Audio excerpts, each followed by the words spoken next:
नमस्कार दोस्तों, आज भारतीय राजनीति के मंच पर ऐसा भूचाल आया है जो भारतीय लोकतांत्रिक ढांचे की नींव को हिलाकर रख देने वाला है। और यह कोई आम राजनीतिक घटना नहीं है, बल्कि एक बड़ा और ऐतिहासिक मोड़ है।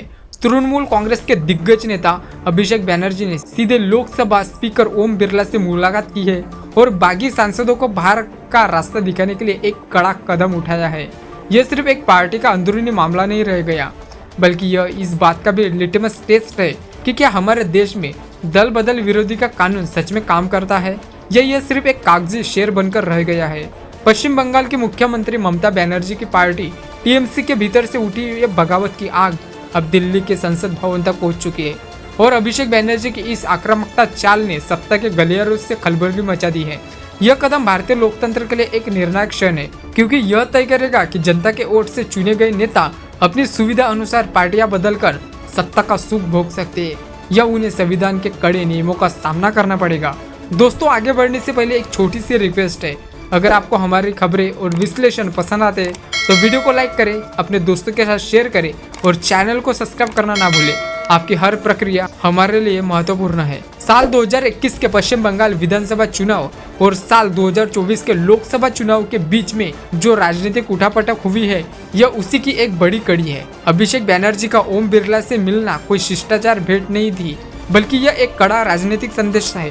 टीएमसी के जो सांसद पार्टी के चुनाव चिन्ह पर जीत कर आए और बाद में अपने निजी स्वार्थ के लिए भारतीय जनता पार्टी का अन्य दलों के पालों में जाकर बैठ गए, उनकी सदस्यता रद्द करवाने के लिए यह एक सीधी और आर पार की लड़ाई है, जिसे साल 1985 में 52वें संविधान संशोधन के जरिए लाया गया था।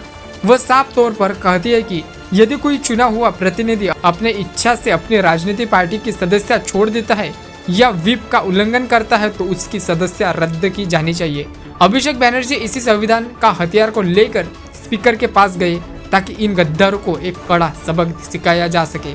टीएमसी नेतृत्व विशेषकर ममता बनर्जी और अभिषेक बैनर्जी इस बात को लेकर बेहद मुखर रहे हैं कि उनके जो भी नेता बागी हुए हैं उन्हें बिना किसी देरी के अयोग्य घोषित किया जाना चाहिए। लेकिन भारतीय राजनीति की एक कड़ी सच्चाई यह है कि स्पीकर का पद सैद्धांतिक रूप से निष्पक्ष होना चाहिए, वह कि अक्सर सत्ता पक्ष के इशारों पर काम करता हुआ दिखाई पड़ता है।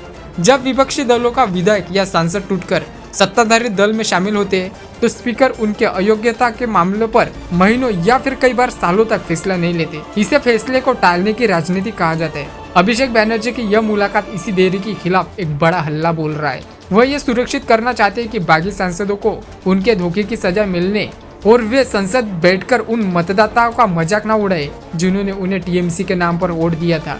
इस घटनाक्रम का असर केवल टीएमसी या भारतीय जनता पार्टी तक सीमित नहीं है, बल्कि यह पूरे विपक्ष के लिए एक बड़ा उदाहरण बनने जा रहा है। महाराष्ट्र की शिवसेना और राष्ट्रवादी कांग्रेस पार्टी के टूटने के बाद भी हमने देखा था कि कैसे दल बदल कानून की धज्जियां उड़ाई गई और अयोग्यता की याचिकाओं पर स्पीकर ने लंबा समय लिया।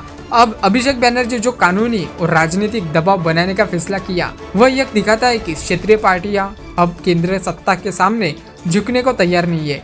यदि ओम बिरला इस मामले में कोई कड़ा फैसला लेते हैं तो यह बड़ी मिसाल कायम करेगा, लेकिन यदि इस मामले को भी ठंडे बस्ते में डाल दिया जाता है तो यह भारतीय जनता पार्टी और केंद्र सरकार की उस मंशा को उजागर करेगा जिस विपक्ष को तोड़ने वाले नेताओं को राजनीतिक संरक्षण दिया जाता है। बागी सांसदों की बात करें तो उनके लिए यह स्थिति एक दो धारी तलवार जैसी है। यदि उनकी सदस्यता रद्द होती है तो उन्हें दोबारा चुनाव लड़ना पड़ेगा और पश्चिम बंगाल के वर्तमान राजनीतिक माहौल में जहां ममता बनर्जी का एक बड़ा जनाधार है, इन बागी नेताओं के लिए अपनी सीट बचा पाना एक कड़ी चुनौती होगी। यही कारण है कि वे अयोग्य प्रक्रिया को जितनी हो सके उतना टालना चाहते हैं। अभिषेक बैनर्जी इस बात को भली भांति समझते हैं और उनका स्पीकर के सामने जाना सिर्फ एक कानूनी प्रक्रिया का हिस्सा नहीं है, बल्कि यह पश्चिम बंगाल की जनता को यह बताने का एक तरीका भी है कि पार्टी अपने गद्दारों को आसानी से नहीं छोड़ने वाली। यह राजनीतिक इच्छा शक्ति का एक बड़ा प्रदर्शन है जो पार्टी के कार्यकर्ताओं का मनोबल बढ़ाने के लिए भी बेहद आवश्यक है। अंत में हम सबको यह विचार करना पड़ेगा कि हमारा लोकतंत्र किस दिशा में जा रहा है। जब तक दल बदल कानून को और कड़ा नहीं बनाया जाता और स्पीकर की शक्तियों को एक तय समय सीमा के भीतर बांधा नहीं जाता, तब तक ऐसे बागी नेता सिस्टम का मजाक उड़ाते रहेंगे। ओम बिरला के पास आज एक बड़ा मौका है कि वे एक ऐतिहासिक फैसले ले और देश को यह संदेश दे कि संसद की गरिमा किसी भी राजनीतिक दल के फायदे से बहुत बड़ी है।